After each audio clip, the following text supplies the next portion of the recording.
Assalamualaikum warahmatullahi wabarakatuh.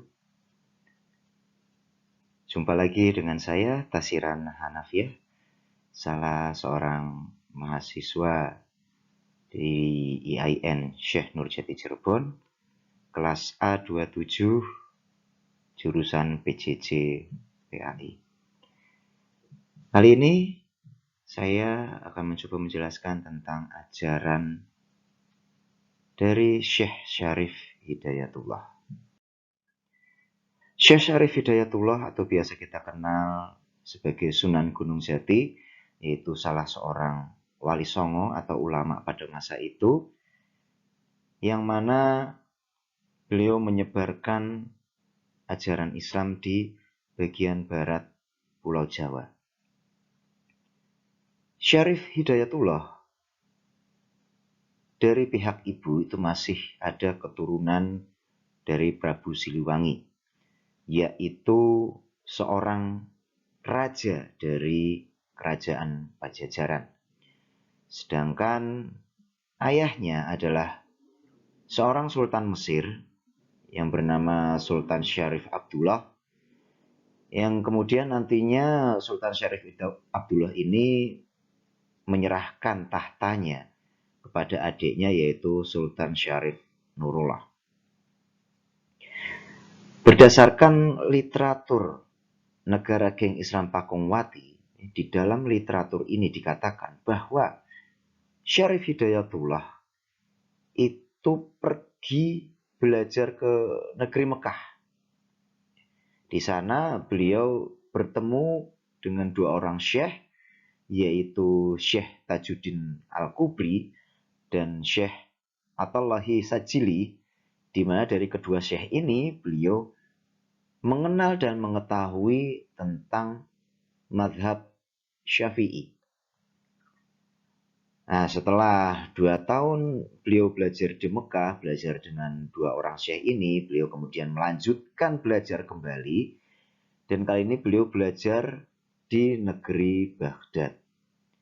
Nah, di negeri Baghdad ini beliau mempelajari tentang ilmu tasawuf ya, kepada salah seorang saudara dari ayahnya. Setelah beliau belajar ilmu tasawuf di Baghdad, kemudian beliau datang ke tanah kelahiran ibunya yaitu Nusantara.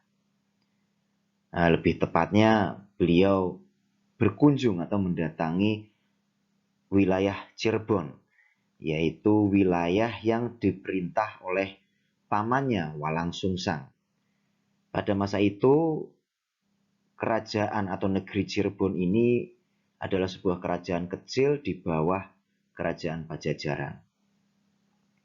Oleh pamannya, Syarif Hidayatullah atau Sunan Gunung Jati ini kemudian dijodohkan dengan putrinya. Sehingga kemudian Syarif Hidayatullah ini menggantikan pamannya untuk memerintah di wilayah Cirebon. Nah, pada masa dakwah Syekh Syarif Hidayatullah atau Sunan Gunung Jati, pengislaman di wilayah Cirebon, walaupun masyarakatnya memang sebagian sudah beragama Islam, ini pengislaman di wilayah Cirebon beliau menggunakan sistem atau menggunakan ajaran sufistik. Jadi berdasarkan ilmu tasawuf yang sudah beliau pelajari selama di Baghdad. Nah, ajaran sufistik ini ternyata menjadi dasar dari dakwah yang begitu efisien yang bisa diterapkan dalam berbagai bidang kehidupan di masa itu. Ya.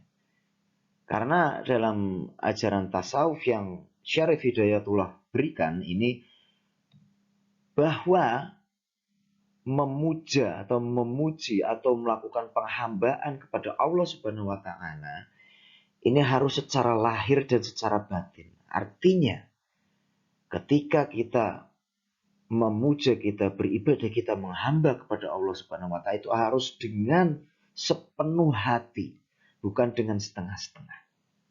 Seperti itu. Nah, namun untuk mencapai hasil yang baik, beliau juga melakukan metode dakwah yang sesuai dengan apa yang sudah diajarkan atau diamalkan oleh Rasulullah Shallallahu Alaihi Wasallam.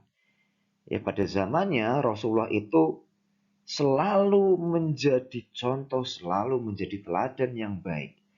Nah, hal yang seperti ini ditiru, ya, diamalkan oleh Syarif Hidayatullah.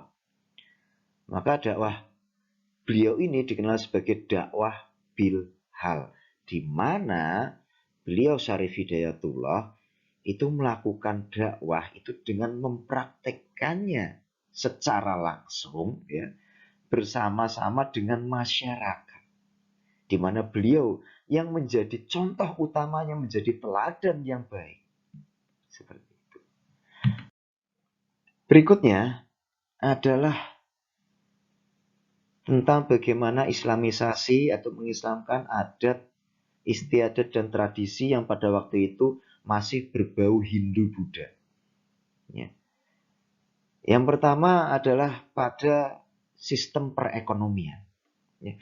Sistem perekonomian itu kita ketahui ada tentang transaksi jual beli, ada tentang transaksi sewa menyewa, ada juga tentang bagi hasil dan sebagainya. Di sini dalam sistem perekonomian seperti ini, ya, beliau memasukkan di dalam sistem ini dengan hukum-hukum Islam, sehingga apa yang dilakukan dalam sistem perekonomian ini sesuai dengan syariat agama Islam. Berikutnya, adat ketika ada orang yang meninggal. Yang pada waktu itu ketika ada orang meninggal itu ada acara 3 harian, 7 harian, 40 harian, bahkan 100 harian dan seterusnya. Itu diisi dengan kegiatan-kegiatan yang bisa dibilang tidak bermanfaat, ya, pada waktu itu. Nah, oleh Syarif Hidayatullah dalam kegiatan ketika ada orang meninggal ini, dimasukkanlah ajaran-ajaran Islam seperti ada tadarus Quran, ada tahlilan, atau ada yasinan, atau ada bacaan-bacaan yang lain yang sesuai dengan ajaran Islam. Di situ tentang ada kegiatan ketika ada orang meninggal. Berikutnya, tradisi yang berupa hiburan. Masyarakat pada waktu itu, hiburannya tentu kita ketahui yang paling sering itu adalah hiburan wayang. Ya. Di sini hiburan wayang kulit, ya, yang biasa kita ketahui zaman sekarang, ya, yang pada zaman dulu itu udah ada cerita-cerita Mahabharata atau cerita-cerita Ramayana. Di situ dalam cerita-cerita tersebut oleh Sunan Gunung Jati atau Syarif Hidayatullah itu dimasukkan ajaran-ajaran Islam di dalamnya. Ya.